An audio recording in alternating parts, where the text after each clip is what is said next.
시편 51편 5절 다 같이 한 목소리로 읽겠습니다. 시작. 내가 죄악 중에서 출생하였으며 어머니가 죄 중에서 나를 잉태하였나이다. 아멘. 이 시간 이제 인간 본성의 사정 상태, 우리가 한 4주 전에 첫 번째 시간을 가졌었는데 그 이후에 좀 죄에 대하여 살펴보다가 이제 다시 한번 이어서 계속 하도록 그렇게 하겠습니다.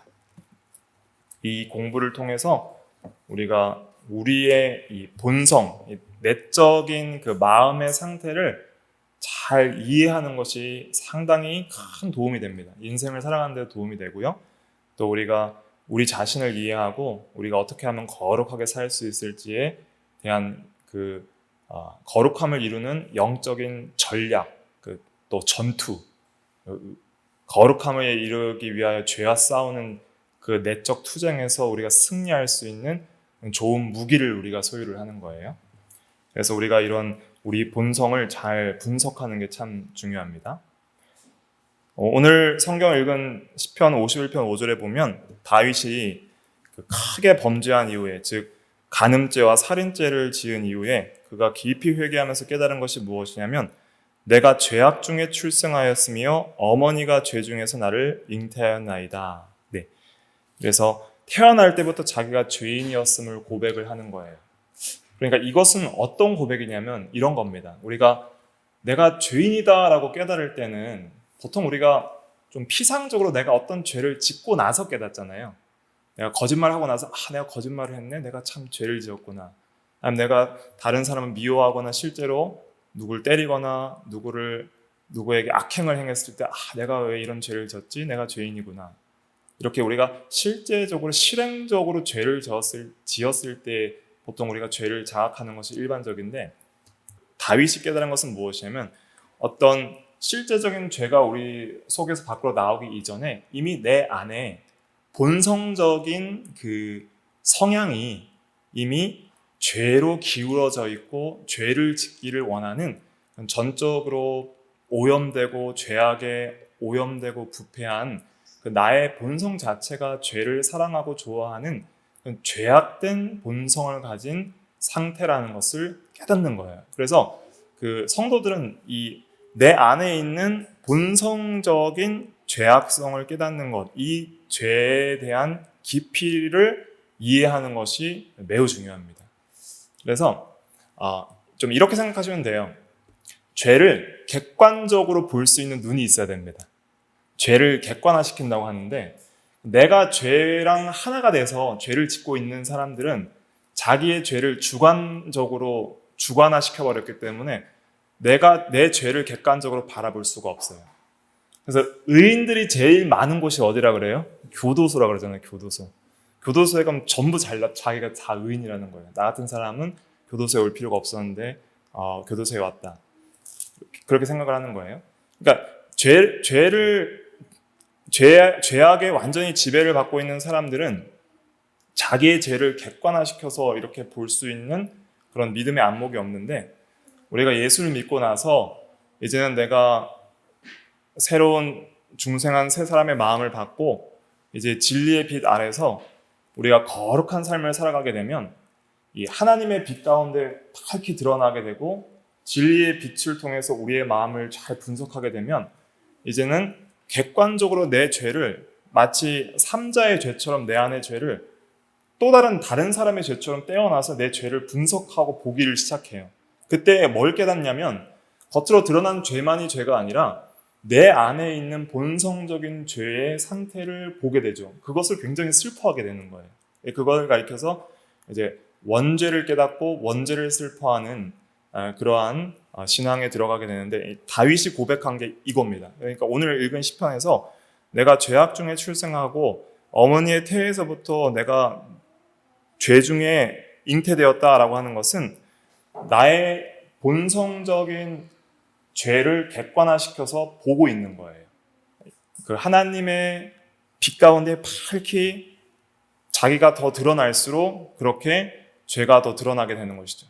그래서 우리가 예수를 믿고 진리를 사랑하고 하나님께 기도하며 하나님께 더 가까이 나아갈수록 하나님은 빛이시기 때문에 빛이 환하게 비칠 때는 내 속에 더러운 때들이 더 잘 보이는 거예요. 온갖 기름때 뭐 여러 가지 먼지와 때들이 옷이 많이 붙어 있는데도 어둠 속에 있으면 아무것도 안 보이던 사람이 더 밝은 빛 가운데 나아가면은 죄가 밝게 보이듯이 우리가 하나님의 빛, 진리의 빛 가운데 더 가까이 나아가면 우리의 죄가 더 밝게 드러나게 되는 것이죠. 그래서 우리의 목표는 우리의 이 본성적 죄의 상태를 더 많이 깨달아 나가는 거예요. 그리고 이걸 죽이는 데 있어요. 이걸 이제 미워하고 이걸 그리스도 안에서 죽이고 이제는 실제로 겉으로만 의로운 사람이 되는 게 아니라 진짜 의로운 사람이 되는 게 중요한 거예요. 예수 믿는 도는 진짜 성품 자체가 의롭고 거룩한 사람이 되어 나가는 것이 중요한 거예요. 그것이 복음의 능력이요, 경건의 능력이고 하나님께서 우리에게 주시는 구원의 은혜입니다. 그래서 오늘은 이제 타락 후의 상태에 대해서 한번 좀 살펴볼게요. 인간 본성의 이제 4종 상태가 있는데 복습을 잠깐 하면 하나님께서 맨 처음에 아담을 창조하실 때에는 의롭게 창조를 하셨습니다. 그래서 무죄의 상태에 있게 되었을 때에는 아담은 이런 흰색 도화지 같이 본래적으로 의로운 성품을 가지고 있었어요. 그래서 아담은 자기가 원하는 대로 자유롭게 살아도 항상 의만을 행하는 그런 의인이었고 본성적으로 의롭게 창조된 자였죠. 그런데 이 타락전 상태랑 마지막 우리 천국에 갔을 때 영화 후 상태는 똑같아 보이는데 다릅니다. 타락전 상태랑 이제 영화 후 상태는 영화 후 상태라는 것은 먼저 영혼이 육신을 떠나서 천국에 갔을 때의 상태와 또 부활 때의 상태, 이제 완전히 죄를 다 벗어버린 상태를 영화롭게 된 후의 상태라 하는데 타락전 상태와 영화 후 상태의 차이점이 뭐예요? 타락전 상태는 죄를 지을 수도 있는 상태였다. 다시 타락할 가능성이 있는 상태였다. 그러나 영화 후 상태는 이제 그리스도의 의를 받았고 그래서 그리스도로 말미암아 새로운 본성과 그리스도의 의, 나의 의가 아니라 그리스도의 의를 받았기 때문에 다시는 타락하거나 죄를 지을 수 없는 그런 상태가 영화 후의 상태입니다. 우리가 천국 갔는데 잘 생각해 보세요. 천국에 갔는데 또 죄를 져서 타락해버리면 소망이 있어요, 없어요? 없잖아요. 그러니까 그리스도를 통한 구원은 이제 완전함을 우리에게 주음으로 안전한 그러한 구원의 상태에 대한 소망을 갖게 하는 것이죠. 타락 전 상태에 있었는데 아담이 타락하게 됐습니다. 선악과를 먹지 말라 그랬는데 금지된 나무의 열매를 먹음으로 말미암아 아담이 타락을 하게 되죠. 그래서 타락 후 상태는 이제 전 성품에 부패한 상태가 되는 거예요. 그래서 전적 부패다 할 때에는 이것은 범위를 말한다고 했죠. 범위. 그래서 전 본성의 전 범위가 마음이 흰색 도화지였다면은 그 흰색 도화지 안에 흰색이 하나도 없이 전부 색깔이 칠해져 버렸다는 거예요. 죄로 말미암아. 이 색깔은 죄라고 생각하시면 돼요. 회색이 다 죄예요. 죄로 마음 전체가 전 범위가 다 칠해져 버렸어요. 죄로. 그래서 죄 아닌 마음이 없어요. 죄 아닌 본성이 없고 그게 전적 부패다 이렇게 표현하는 거예요. 근데 우리가 이 세상을 살아갈 때도 예수 안 믿는 사람들 중에는 또 사람들도 좀 되게 악해 보이는 사람도 있고 비교적 선해 보이는 사람들도 있잖아요. 그렇게 사람마다 차이가 있는 것은 그 도화지 상태가 많이 어둡거나 좀 비교적 밝거나 이런 거예요. 그러니까 좀 옅은 회색이면 좀 더 상대적으로 선해 보이는 거지 하나님 보시기에 전적 선한 존재는 없어요. 상대적으로 선하고 그리고 막 완전히 진 회색이 거의 검은색에 가까운 진 회색은 이제 사이코패스나 이런 소시오패스 같은 그런 굉장히 공감 능력이 떨어지고 자기중심적이고 다른 사람을 해치는 데 있어서 아무런 양심의 가책이 없는 그러한 사람들은 굉장히 좀 어두워지는 색깔로 바뀌는 것이죠. 그런데 하나님께서 이것이 완전히 어두워지지 않도록 해주시는 이유는 무엇이냐면 우리의 구원을 위해서 이렇게 인간 세계를 보존하기 위해서 인간들이 살아갈 수 있도록 악을 억제하시는 은혜를 주시기 때문이에요. 그러니까 악을 억제해 주는 거예요. 사람들이 완전히 타락하지 못하도록 사람들이 악을 억제받기 때문에 비교적 선한 사람들도 생기는 거예요. 이걸 잘 이해하셔야 됩니다. 이 일반 은혜는 어떻게 주어지냐면 먼저 사람 안에 양심이 깨어나게 하셔서 선악을 어느 정도 분별해서 인간이 이렇게 살면 안 되지라고 도덕적으로 어느 정도 이해할 수 있는 양심을 주시기도 하고요. 보통은 사람의 부패를 방지하는 보통의 원리는 무엇이냐면은 이 인간 관계 속에서 형성되는 사회적인 규범들이 있어요. 법과 질서와 제도가 있는 거예요.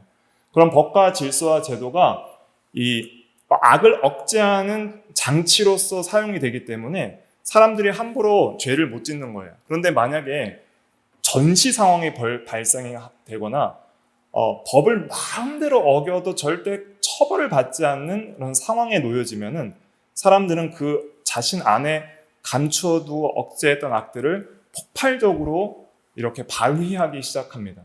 그래서 이제 혁명 때나 전시 때나 이럴 때에는 죄악들이 약탈이나 또 뭐 어떤 이 여러 가지 폭행이나 또 겁탈이나 이런 것들이 마음껏 일어나게 되는 이유는 무엇이냐면 그 죄악을 억제하는 규제 장치가 풀려버리는 것이죠. 그런 죄를 억제하는 것이 이제 일반 은혜다.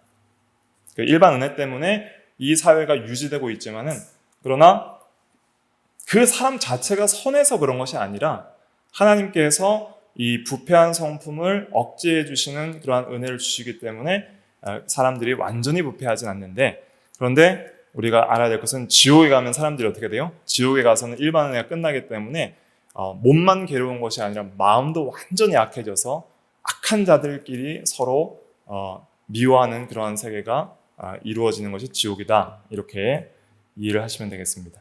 그런데 이제 예수 그리스도를 믿으면 어떤 상태가 되냐면 이제 예수를 믿고 이제 거듭나다, 다시 태어나다, 새롭게 태어난 하나님의 자녀는 어떠한 마음을 얻게 되냐면 새로운 마음을 얻게 돼요. 그러니까 전에 있던 이 마음 있잖아요. 이 전적 부패한 마음은 옛사람의 마음이고 원래 전에 있던 마음이고 이 전에 있던 마음을 고쳐서 쓸 수는 없어요. 음식이 썩었어요. 곰팡이가 폈어요. 그거 뭐 렌즈에 데핀다고 고쳐져요? 안 고쳐져요? 안 고쳐져요. 새로운 음식을 만들어야 되는 거예요. 그런 것처럼 예수 그리스도를 믿으면은 예수 그리스도 안에서 우리에게 새 마음과 새 사람을 주셔서 이제는 하나님 앞에 거룩하게 살아갈 수 있는 그러한 은혜들을 주시는 것이죠. 그래서 예수님을 믿는 성도들 안에는 정말 적극적으로 하나님을 사랑하고 이웃을 사랑하고 의를 행하고자 하는 그런 마음이 새로운 본성이 생기는 거예요. 그 새로운 본성이 이제는 주도적인 본성이 되고 이제 그 본성을 따라 살기를 원하는 것이 우리 성도의 소망이 되는 것입니다. 그래서 참으로 예수 믿은 성도의 그 증거는 뭐냐면요. 내가 진짜 예수를 믿었다는 것을 어떻게 알 수 있냐면 정말 내가 하나님 앞에 거룩하게 살고 싶습니다 하는 간절한 소망을 갖게 돼요. 다 있어요, 이런 거는. 진짜 예수 믿는 사람은 내가 참으로 하나님의 말씀대로 하나님을 사랑하고 이웃을 사랑해서 정말 하나님 앞에서 거룩하게 살고 죄를 절대로 짓지 않는 그런 거룩한 사람이 되기를 간절히 원합니다 하는 그런 소망을 가져요. 그게 새로운 본성을 받은 증거입니다. 하지만 우리의 옛사람이 계속 남아있기 때문에 우리가 계속 자주 죄악에 넘어지지만은 완전히 넘어지지 않는 이유는 무엇이냐면 하나님께서 계속 은혜를 주세요. 그래서 우리가 매주 예배를 드리잖아요. 수요일도 드리고 주일도 드리고 또 그 예배의 말씀 보면은 했던 말 또 할 때도 있고 비슷하게 할 때도 있고 또 들었던 복음 또 듣고 들었던 율법 또 듣고 하지만은 계속 들어야 되는 이유가 뭐예요? 그걸 통해서 계속적으로 우리를 점검하고 잊어버렸던 진리와 또 기억들을 다시 한번 되새기고 그리고 우리가 계속적으로 거룩한 삶을 살아갈 수 있는 그런 하나님이 주시는 은혜들을 받기 위해서 그런 것이다 하는 것을 우리가 기억을 해야 됩니다. 그러나 이제 우리가 낙심할 때가 있지만은 완전히 넘어지지 않을 것은 이제 우리가 영화의 때가 있다. 그래서 완전히 우리가 영화롭게 되었을 때는 이제 영원한 천국에서는 다시는 죄와 사망과 슬픔에 다시 쌓이지 않고 이제는 완전히 의롭고 행복한 상태가 될 것이니 우리가 그때를 소망하면서 지금 우리의 마음을 더욱더 거룩해 해 나가는 그런 성화의 삶을 잘 살아나가야 된다는 것을 우리가 깨달아야 되겠습니다. 서론적으로 이렇게 다시 한번 복습을 해봤고요. 오늘은 이제 본론적으로 타락 후의 상태를 보게 될 것입니다. 프린트가 6페이지나 있어서 다 볼 수는 없고요. 또 중요한 부분들을 중심으로 설명을 하도록 그렇게 하겠습니다. 자, 아담이 범죄함으로 모든 인류가 타락을 하게 되기 때문에 인간이 태어나면서부터 죄인으로 태어난다고 다윗이 고백을 했다면 그럼 도대체 저와 여러분들과 모든 인간들이 태어나면서 가지고 온 죄는 어디로부터 온 것이냐라는 질문부터 시작을 해야 되잖아요. 사람이 태어날 때부터 본성적으로 죄인으로 태어난다면 그 죄는 어디서부터 왔느냐? 그것은 이제 인류의 첫 조상인 아담의 타락으로부터 왔다라고 성경은 증거를 하고 있습니다. 그러면 아담이 타락한 죄는 무엇이었냐? 아담이 타락한 죄는 하나님이 금지하신 나무의 열매를 먹은 것입니다. 그래서 창세기 2장 17절 각주 3번에 보면 선악을 알게 하는 나무의 열매는 먹지 말라. 내가 먹는 날에는 반드시 죽으리라 그랬습니다. 그러면 이 계명은 왜 주셨냐면 안 먹으면 영원히 살리라 이런 뜻입니다.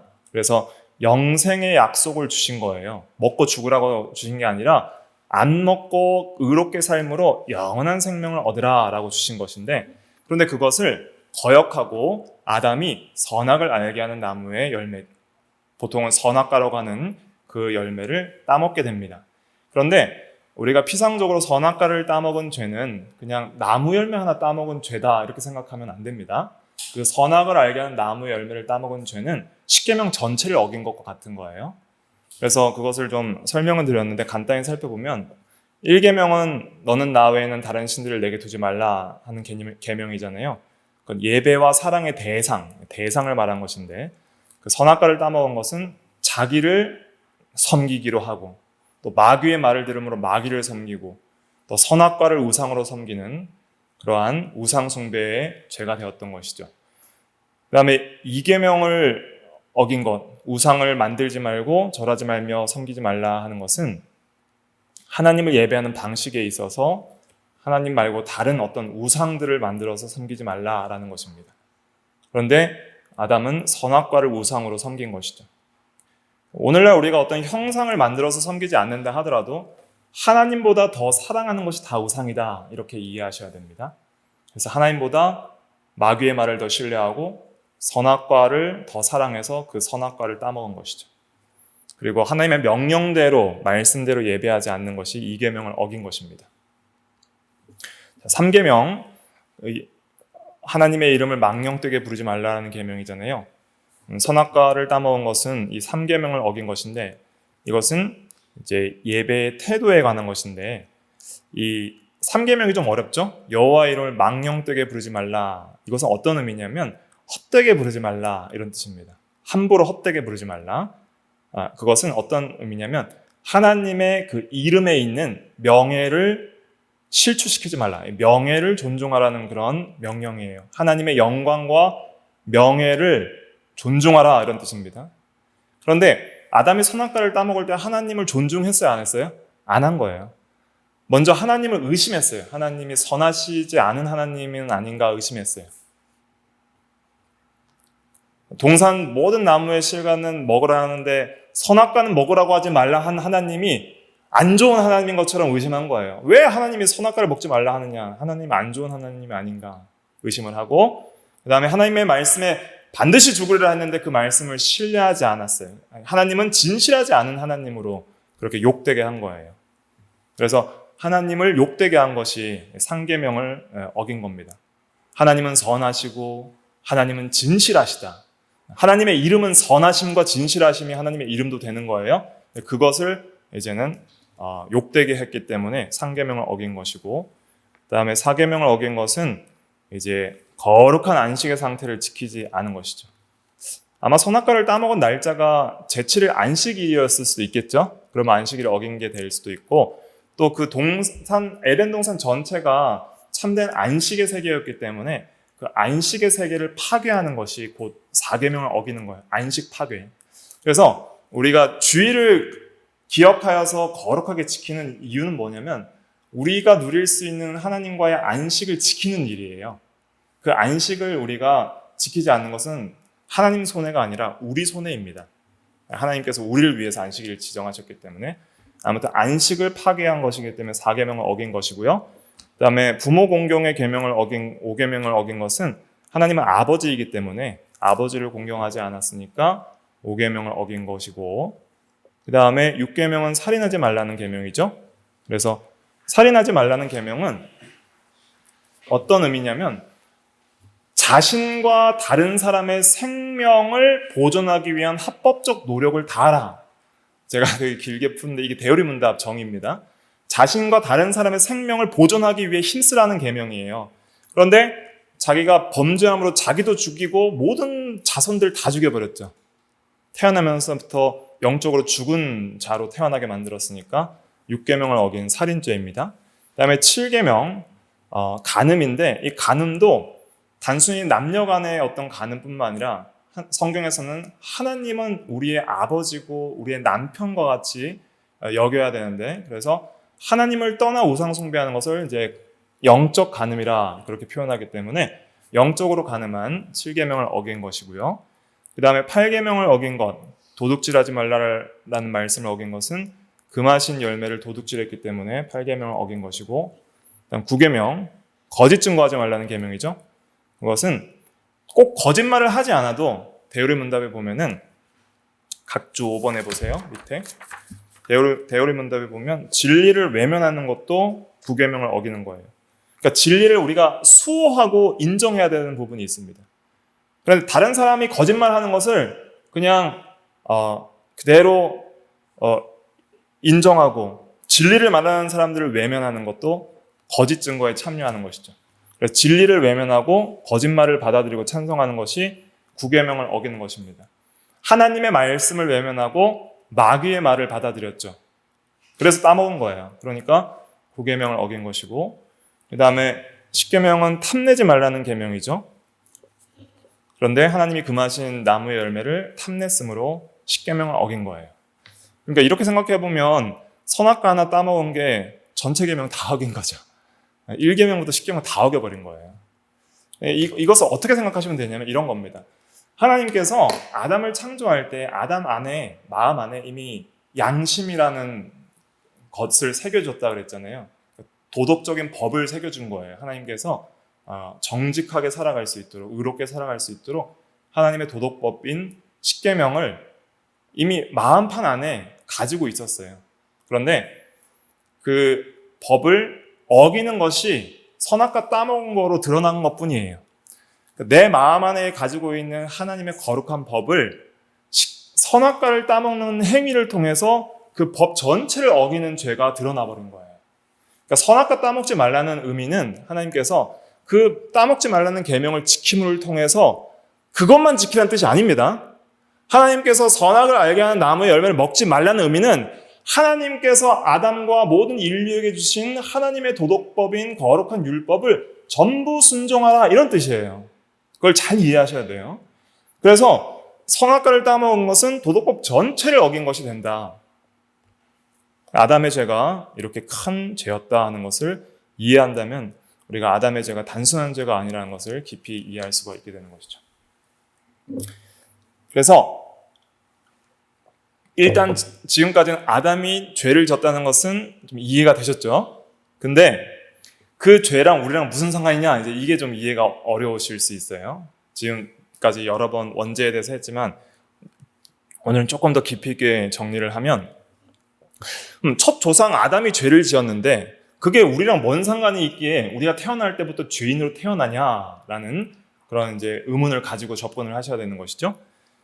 아담은 인류의 대표로 죄를 범했기 때문에 이걸 어떤 원리라 그러죠? 대표 원리. 이건 일반 사회에도 다 적용이 되는 원리입니다. 대표 원리.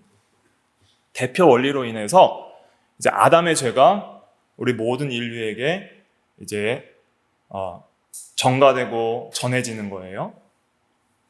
프린트 중심으로 다 읽어보면은 아담은 인류의 첫 조상으로서 인류의 대표로 하나님께 죄를 범하여 타락하였다 그랬습니다. 인류의 첫 조상이고요. 모든 인간들의 머리이고 또 인류의 대표가 되는 것이죠. 대표로서 죄를 범한 거예요. 그래서 이제 우리가 주목해야 될 것은 아담의 첫 범죄예요. 아담의 모든 범죄가 아니라 아담의 첫 범죄예요. 첫 범죄. 선악과를 따먹은 그 첫 범죄의 결과, 첫 번째의 결과가 우리 모든 인류에게 이제는 적용이 되는 거예요. 전해지게 되는 거예요. 그래서 아담이 첫 범죄를 지음으로써 어떤 결과를 가져왔냐면 이게 중요합니다. 아담은 뭐와 뭐를 가지게 되었어요? 죄책과 부패를 가지게 되었다. 이건 꼭 기억하셔야 됩니다. 항상 죄책과 부패 한번 따라해 보실까요? 죄책과 부패, 죄책과 부패. 이것이 이제 원죄예요. 오리지널 sin. 원래 이제 근원적인 모든 인류의 근원적인 죄가 죄책과 부패예요. 근데 이걸 좀 구분하셔야 돼요. 자, 죄책은 온 인류에게 전가되고, 전가란 건 뭐냐면 뒤집어 씌운다는 거예요. 내 죄를 남의 것으로 간주하고 여겨버린다는 거예요. 내 죄가 네 죄다. 이게 전가예요. 내 죄 네 거. 이게 전가예요. 아담 죄 모든 인류 거. 이게 전가예요. 그 다음에 부패는 뭐냐면 이제 전해지는 거예요. 유전되는 것이죠. 보통의 출생법을 통해서 이렇게 유전되고 전해지는 것. 자, 그럼 조금 더 깊이 있게 계속 생각해 볼게요. 잘 이해하셔야 됩니다. 죄책은 무엇이냐면 죄에 대한 책임을 가리키는 거예요. 빨간 글씨 보시면 죄에 대한 책임. 자, 죄를 지으면 뭐 받아야 돼요? 형벌을 받아야 되죠. 그렇죠? 죄를 지으면 먼저 유죄 선고부터 받아야죠. 너는 죄인이라 정죄를 받아야 돼요. 심판대 앞에서 피고 누구누구는 유죄, 징역 몇 년 혹은 사형, 무기징역 이렇게. 그래서 유죄 선고 받고 그 다음에 형량을 받죠.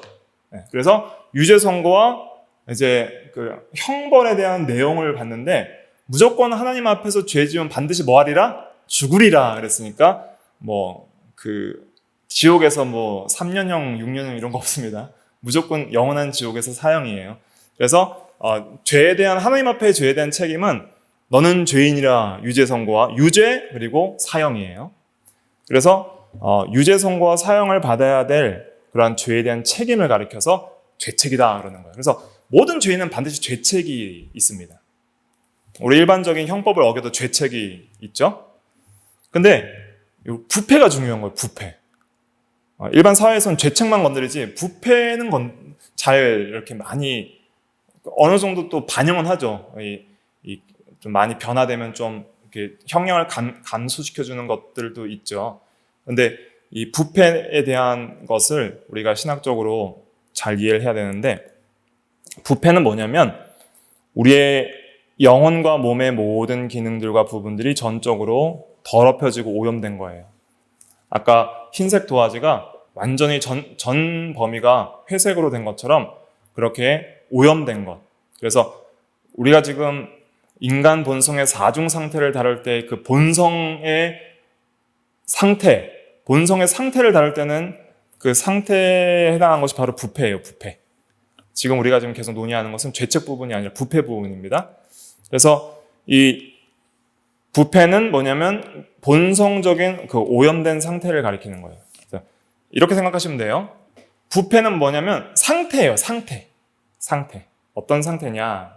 내가 지금 본성적으로 어떤 상태냐 할 때 부패를 생각하시면 되고 죄책은 뭐예요? 책임이다. 책임이나 혹은 신분이나 자격을 말하는 것이 죄책입니다. 그래서 죄책은 법적이에요. 법적인 책임이 있다. 그럴 때 죄책이라고 합니다. 예를 들어 볼게요. 이걸 잘 이해하려고 제가 오늘 고민을 되게 많이 했어요. 그런데 잘 보세요.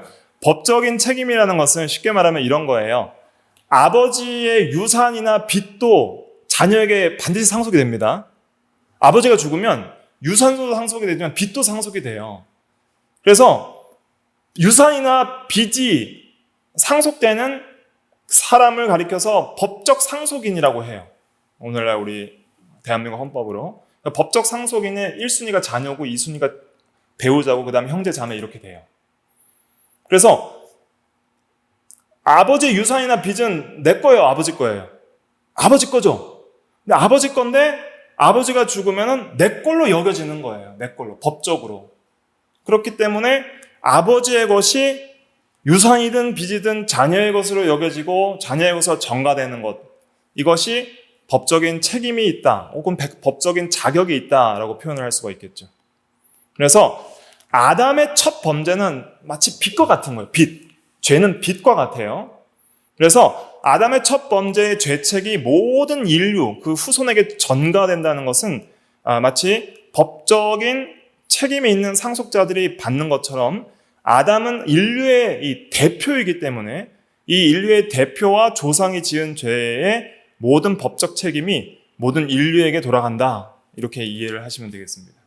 이러한 것들이 오늘날에도 여러 법에 적용이 되고요. 또 실제적인 삶에 있어서도 대통령이 무슨 업무를 잘하면은 대한민국 전체가 좋은 그러한 복을 받고 대통령이 실패하면 대한민국이 전체가 영향을 받듯이 또 국가대표가 월드컵에서 우승하면 그 나라 전체가 우승한 것이 되듯이 그렇게 여겨진다는 것이죠.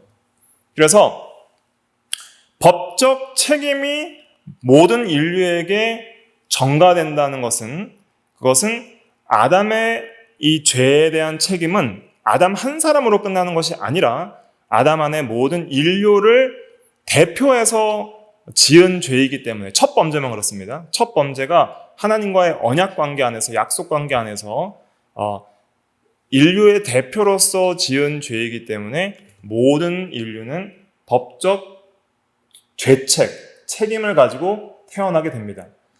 이 법적 책임이 있다는 증거가 뭐냐면은 인간이 어릴 때부터 죽는다는 거예요. 태어날 때부터 죽는 사람들도 있고 좀 얼마 되지 않았는데도 안타깝게 죽는 사람들도 있고 결국은 모든 인간은 한번 어떻게 돼요? 죽는다. 그래서 법적 책임에 대한 사형 집행이 죽음을 통해서 이루어지는 걸 볼 때 모든 인류는 법적 책임이 있구나. 이것을 우리가 이해해야 됩니다. 그래서 모든 인류는 아담 안에서 죄인으로 간주됩니다. 죄인으로 여겨진다는 것이죠. 간주는 여겨진다. 그리고 그 죄값으로 뭐예요? 사망하게 된다. 네. 그래서 왜 아기가 어릴 때부터 이렇게 유산도 되고 어릴 때부터 죽냐 하면은 모든 인류는 다 법적인 책임이 있고 또 죄 아래 사망 아래 있기 때문이에요. 그것을 이제 로마서 5장 12절이 잘 설명하고 있죠. 로마서 5장 12절 같이 읽어볼게요. 시작. 그러므로 한 사람으로 말미암아 죄가 세상에 들어오고 죄로 말미암아 사망이 들어왔나니 이와 같이 모든 사람이 죄를 지었으므로 사망이 모든 사람에게 이르렀느니라. 네.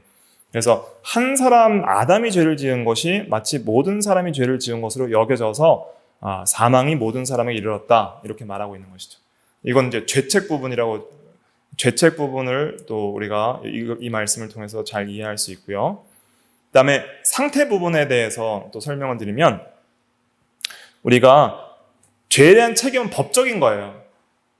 그 죄에 대한 책임은 누구로부터 전가된 거예요? 아담으로부터 나에게 전가된 거예요.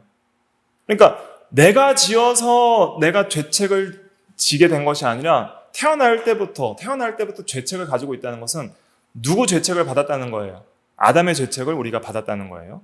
그런데 우리가 태어날 때부터 단순히 그런 법적인 죄책만 받은 것이 아니라 우리 안에 있는 본성적인 부패성이 있다는 거예요. 부패한 성품.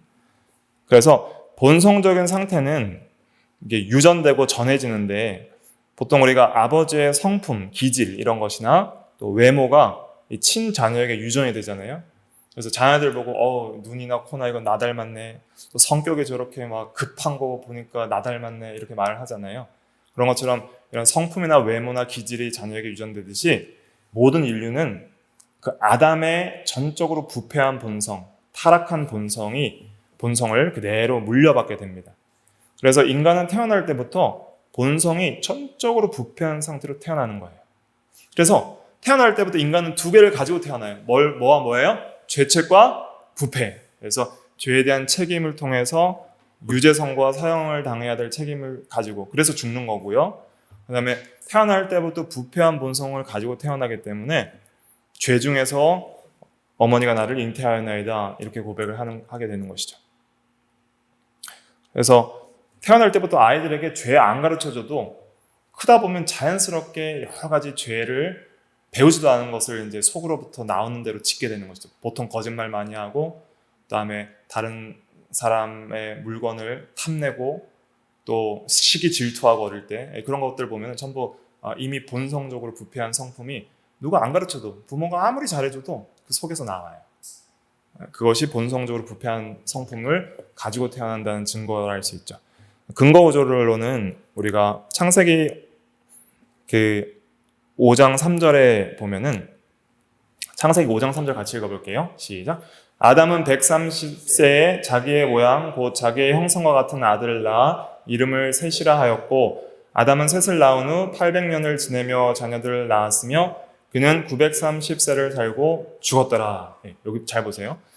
아담은 130세 자기의 모양과 자기의 형상과 같은 아들을 낳아 그랬잖아요. 이게 뭐냐면 부패한 성품을 닮은 아들을 낳았다 이런 뜻입니다. 자기의 부패한 본성을 그대로 물려받는 부패한 아들을 낳았다 이런 뜻이에요. 그리고 죄책도 물려받은 아들을 낳았다. 그 결과가 뭐예요? 5절에 뭐예요? 죽었더라. 그러니까 5장 보면은 계속 누구는 몇 세에 누구를 낳고 몇 세까지 살다가 죽었더라. 누구는 몇 세에 누구를 낳고 몇 세까지 살다가 죽었더라로 끝나요. 5장 전체가. 그래서 인류의 이 전적으로 타락한 죄책과 부패성을 물려받은 증거를 5장에서 잘 증거를 하고 있는 거예요. 그런데 5장 1절을 보세요. 1절 하나님께서 주신 건 뭐냐? 하나님이 사람을 창조하실 때에 하나님의 모양대로 지으셨다. 하나님은 하나님의 모양대로 사람을 의롭게 창조하셨다는 거예요.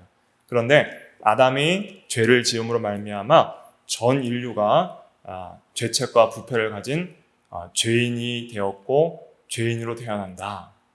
그래서 이 죄책과 부패를 가리켜서 우리는 신학적으로 뭐라고 한다고요? 원죄라고 한다는 거. 원죄. 오리지널 sin. 태어날 때부터 가지고 태어나는 죄. 이 죄책과 부패는 아담이 지은 죄 이렇게 하시면 안 됩니다. 아담이 지은 첫 범죄의 결과. 한번 따라해보세요.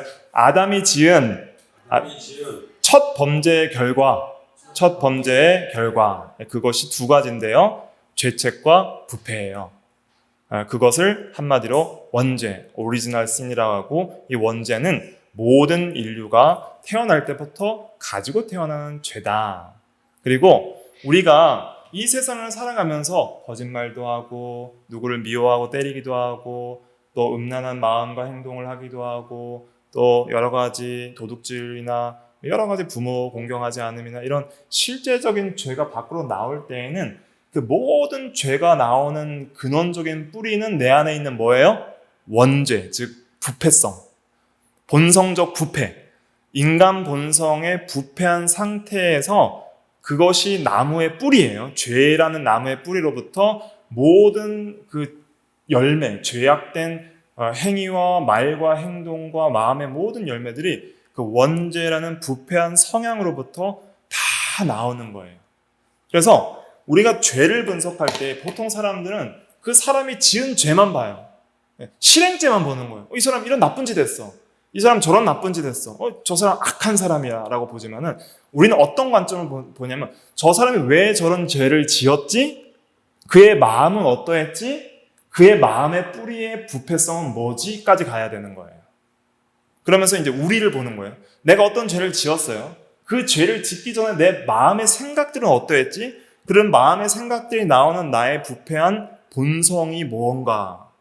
그 본성을 찾고 그것을 회개하고 그것을 죽여나가는 것이 우리가 예수 믿고 거룩한 삶을 살아나가는 성화의 핵심입니다. 네. 그래서 지금 사실 이게 오늘 이제 좀 거의 서론격인데 이제 지금부터 좀 어떻게 그 죄를 알아갈까 해야 되는데 시간이 다 가서 다음 시간에는 이제 우리 안에 있는 이 프린트 그대로 가지고 오세요. 이 이제 부패의 이제 상태에 대해서 이제 깊이 있게 신학적으로 성경적 분석을 해보도록 그렇게 하겠습니다. 다 예습을 해오시고 한 주간 동안 기도하시면서 우리의 죄를 더 깊이 그렇게 이해하도록 하시면 은혜가 되겠습니다. 우리 다 같이 기도하도록 하겠습니다.